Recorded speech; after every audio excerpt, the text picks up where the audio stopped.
Здравейте, аз съм Димитър, а това ще бъде един анбоксинг на последната ми придобивка, която дойде от Англия за може би 5 работни дни.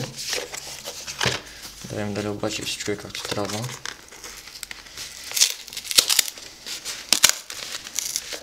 Доста стабилна опаковка.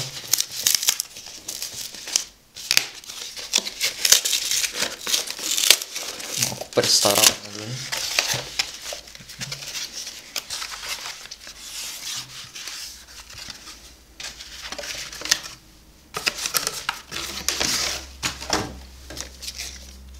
Claymore The Complete Series на DVD.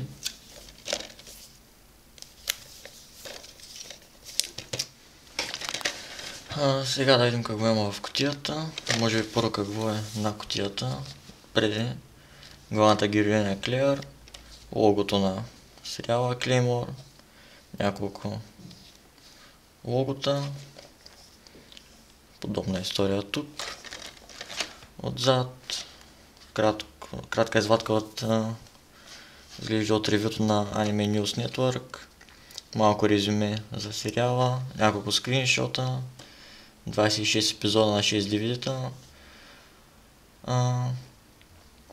списък на бонус материала, който има на DVD-тата, коментари към епизодите, рекламата по телевизията, която е излъчвана, песни, артворки, скици, 600 минути обща дължина на 26 епизода на 6 диска, 16:9 Aspect Ratio, английско аудио Surround 5.1, японското аудио за съжаление е само 2.0, което е стерео, и разни други нормални неща, които се виждат по DVD кутиите. Dolby Digital звук.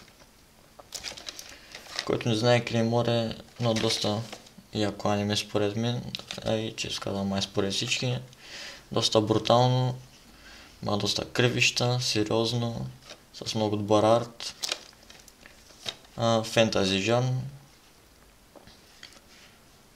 И като цяло го препоръчвам на всички, дори за не хардкор аниме фенове.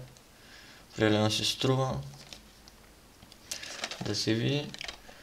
Вътре в кутията са 6 диска, първи, втори. На всеки диск има по 5 епизода.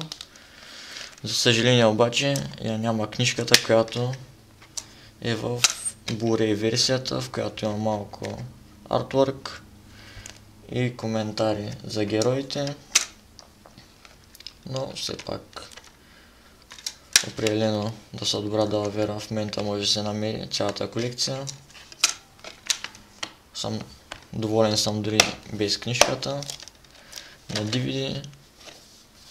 Това е, препоръчвам го на всеки, който иска да гледа нещо по-сериозно. Добра история, добър саундтрак, добър арт.